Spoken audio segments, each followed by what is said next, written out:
My mother-in-law, Barbara, was staring intently at the allergy test results.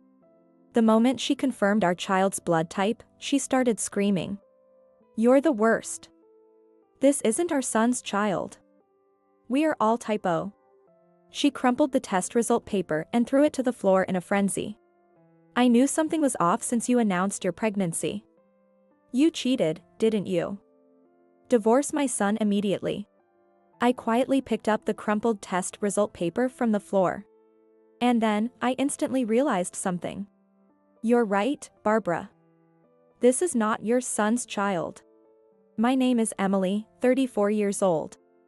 I live in a rental apartment in New York with my husband, James, whom I married from work.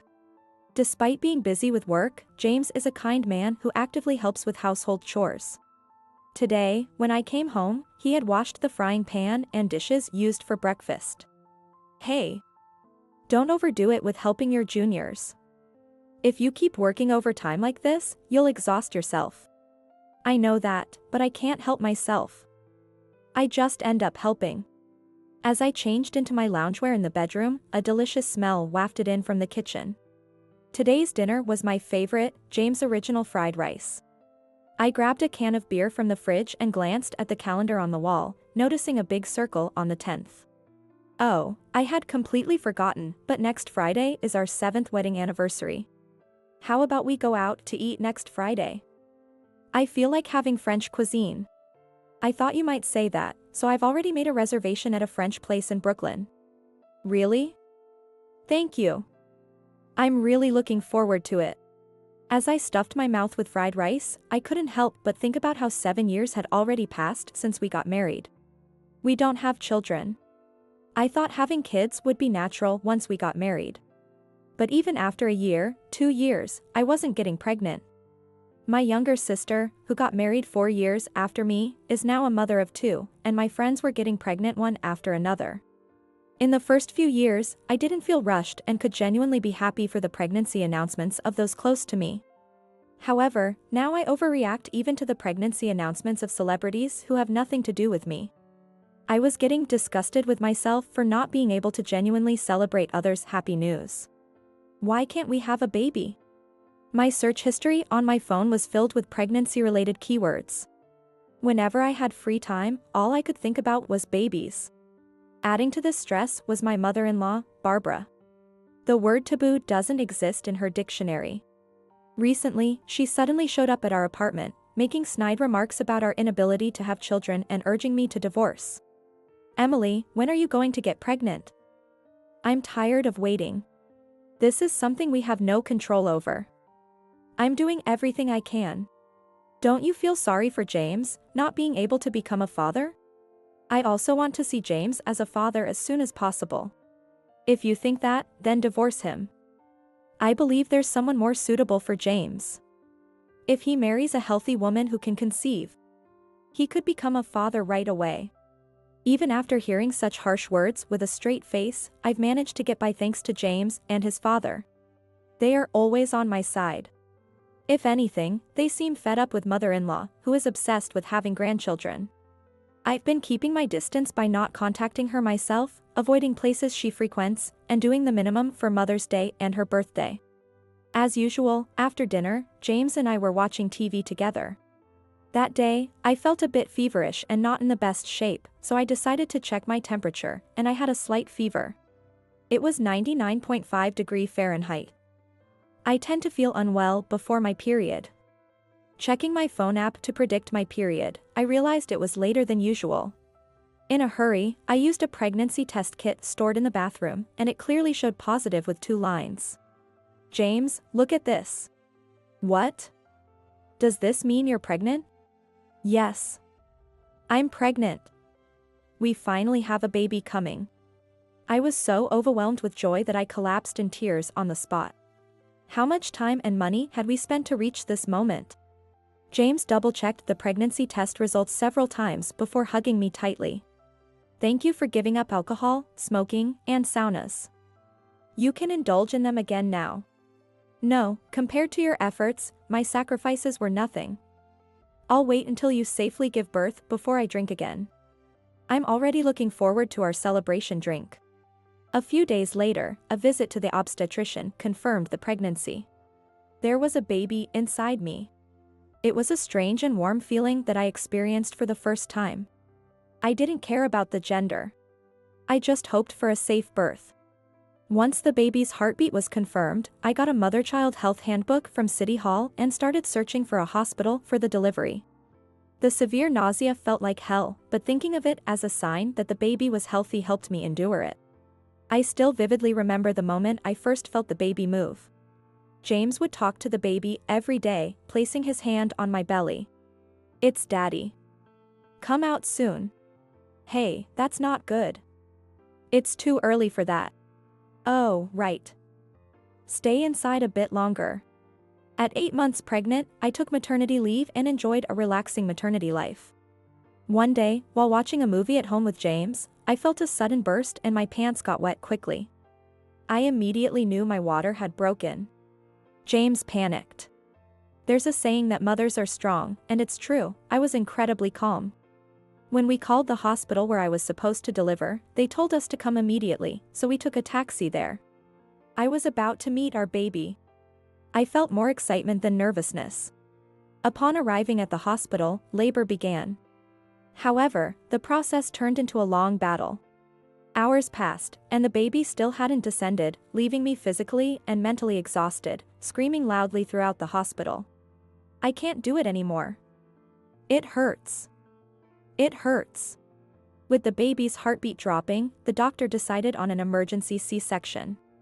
Everything happened quickly from there. The preparations for the surgery were rushed, and I received spinal anesthesia. 15 minutes later, I met our baby. "You did great, Emily." James stroked my head, crying. "Isn't she cute? She's our baby." The newborn baby was so small and precious that I felt like she might break at the slightest touch. It was hard to believe she had been inside my belly just moments ago. Tears streamed down my cheeks. As I held our soft, tiny baby's hand, I felt certain I could do anything for her. Although she was underweight due to early water breaking, she grew steadily after that. Time flew by, and she was soon about to start kindergarten. "Hey, how about we go to the shopping center next Saturday? We need to buy some things for kindergarten." "Like what?" "You know, like a bag, a water bottle, a lunchbox." "Don't they provide lunch at kindergarten?" "It depends on the place." "Oh, and before she starts, we should get an allergy test done." "But she'll be bringing her own lunch, right?" "Yes, but they provide snacks at kindergarten." "Both of us have food allergies, so I want to make sure she hasn't inherited any." "You're right, we should be concerned. Let's take her to the hospital for the test soon." The following week, we took our child to the hospital for the allergy test.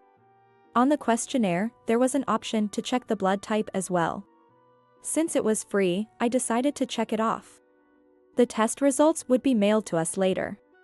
What a convenient world we live in. A few days later, after returning home from shopping, I found an envelope with the hospital's logo in our mailbox. The allergy test results had arrived. After washing my hands, I immediately opened the envelope to check the results and found that, as expected, our child had a few food allergies. I felt a slight pang of guilt towards our child. But it'll be okay. Both James and I are knowledgeable about food allergies. Nowadays, there are plenty of alternative foods and options for people with food allergies. Plus, some children outgrow their allergies as they grow. To make sure James saw the results later, I pinned the test result paper to the fridge with a magnet. All right, time to start making dinner. As I was putting away the groceries I bought at the supermarket, the intercom rang. I looked at the video screen and saw my in-laws standing at the door. Annoyed by their unannounced visit, I opened the front door. "Hello, it's been a while. Emily, sorry for the sudden visit. I told Barbara to inform you in advance, but I don't need to inform anyone to visit my son's house. Now, let me see my grandchild." Mother-in-law barged in and spread out the children's clothes and toys she brought in the living room. All of them were expensive items. Mother-in-law is a brand enthusiast, the complete opposite of me, who has no interest in high-end brands. I started boiling water to make coffee for my in-laws. "Emily, what are you doing?" Oh, I'm making some coffee. Please wait a moment. I don't want to drink that cheap coffee. Don't you have anything else? Mother-in-law said this as she walked briskly to the fridge. Then she stopped in front of the fridge. She stared intently at the allergy test result paper pinned there. What's this?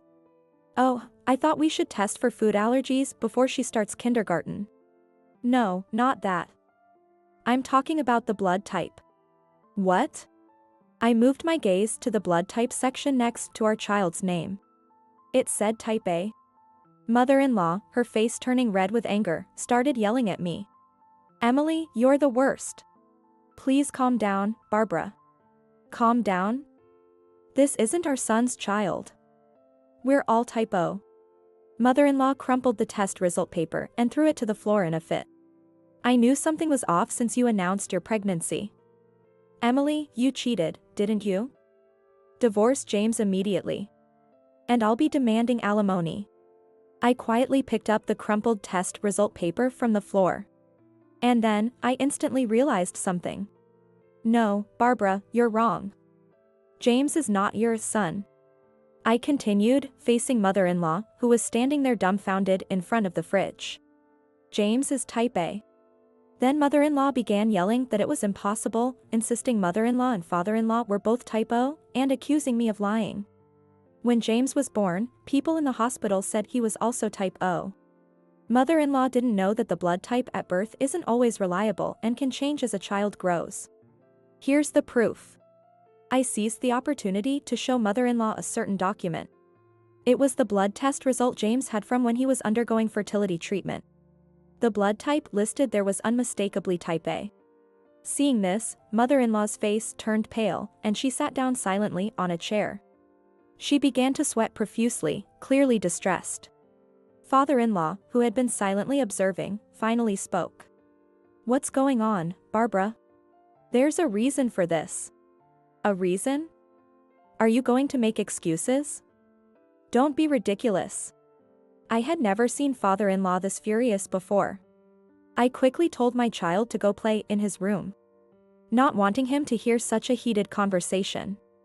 After a few minutes of silence, mother-in-law, seemingly resigned, began to speak through tears. Her story took us back 30 years. Shortly after she and father-in-law got married, he frequently went on long business trips overseas.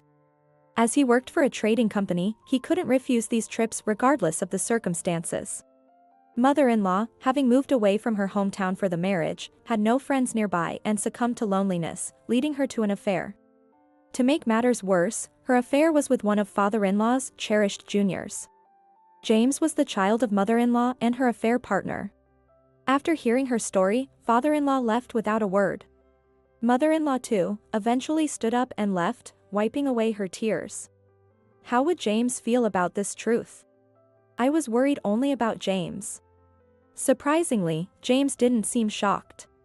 Though he had never said it out loud, he had always suspected something, given that he didn't resemble his parents. Since the day this shocking truth was revealed, I have had no contact with mother-in-law. She sent an email once, but I deleted it without reading it.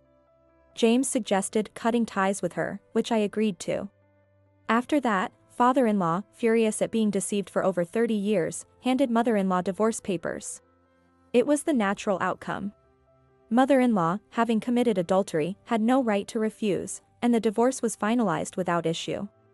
Dependent on father-in-law and having lived a comfortable life as a housewife without working, mother-in-law now struggled to make a living. She was likely searching for a job. I wondered if there was any place that would hire her. But it was none of my concern. Considering what mother-in-law did to father-in-law and the many harsh words she had hurled at me, I felt no sympathy. Meanwhile, James and father-in-law maintained a good relationship. Father-in-law fully blamed mother-in-law and absolved James of any guilt. Having raised James for 30 years, father-in-law considered him his real son despite the lack of a blood connection. Even after the divorce, father-in-law continued to be kind to both James and me, as well as our child. He took us out to eat once a month and recently brought us souvenirs from a trip. I had been worried about father-in-law living alone for the first time, but he seemed to be enjoying it. Determined to cook his meals, he started attending cooking classes, and his skills improved rapidly. He often sent us pictures of the dishes he made for the first time. He even started a cooking blog. Now, he's quite skilled, even better than me. Our child has grown very attached to him and has become quite the grandpa's kid. My mother has been doting on my child even more, to ensure they don't feel the absence of a paternal grandmother. Without the constant harassment from my mother-in-law, I can now enjoy a fulfilling life every day. I used to wake up every morning in bed wondering what unpleasant events the day would bring. But now, I wake up excited to see what wonderful things might happen today. My world has started to brighten up. Another new day begins today. I wake up my husband and child, make breakfast and lunch, dress him up, there's so much to do. But every moment spent for my family is truly precious. I can say with certainty. Surrounded by my loving family, I am very happy.